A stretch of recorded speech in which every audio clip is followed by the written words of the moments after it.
അനുദിന വിശുദ്ധർ ഓഗസ്റ്റ് 23 ലീമായിലെ വിശുദ്ധ റോസ.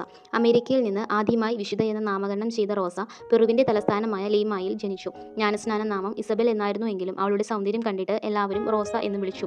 ആഴ്ചയിൽ 3 പ്രാവശ്യം റൊട്ടിയും വെള്ളവും മാത്രം കഴിച്ചു ഉപവസിച്ചിരുന്നു.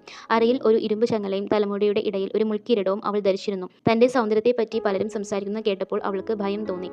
ഒരിക്കൽ ഒരു യുവാവ് തന്റെ കരങ്ങളുടെ മൃദുലതയെപ്പറ്റി സംസാരിക്കുന്നത് കേട്ടപ്പോൾ അവൾ ഓടിപ്പോയി ഇരു കരങ്ങളും ചൂടുള്ള കുമ്മായത്തിൽ താഴ്ത്തി. സ്വന്തം പരീക്ഷകൾ ജയിക്കാനല്ല, അപരർക്ക് പരീക്ഷകൾ ഉണ്ടാകാതിരിക്കാനാണ് അവൾ ശ്രമിച്ചത്. സിയന്നയിലെ വിശുദ്ധ കത്രീനയായിരുന്നു അവളുടെ മാതൃക. മാതാപിതാക്കളുടെ സമ്പത്ത് ക്ഷയിച്ച് തുടങ്ങിയപ്പോൾ റോസ അടുത്ത വീടുകളിലെ തുന്നൽ ജോലികളും തോട്ടം ജോലികളും ചെയ്ത് കുടുംബ ചിലവ് കണ്ടെത്തിയിരുന്നു. റോസ ഡൊമിനിക്കൻ 3-ാം സഭയിൽ ചേർന്നു. ദീർഘമായ രോഗത്തിലും സഹനത്തിലും വിശുദ്ധ റോസിന്റെ പ്രാർത്ഥന ഇപ്രകാരമായിരുന്നു: കർത്താവേ, എന്റെ സഹനങ്ങൾ വർദ്ധിപ്പിക്കുക, അതോടൊപ്പം എന്റെ സഹനശക്തിയും വർദ്ധിപ്പിക്കുക. 1617 ഓഗസ്റ്റ് 23-ാം തീയതി 31-ാം വയസ്സിൽ ഈ പുഷ്പം വാടി വീണു. 1671 10-ാം ക്ലെമന്റ് മാർപ്പാപ്പ അവളെ വിശുദ്ധ ഗണത്തിലേക്ക് ഉയർത്തി.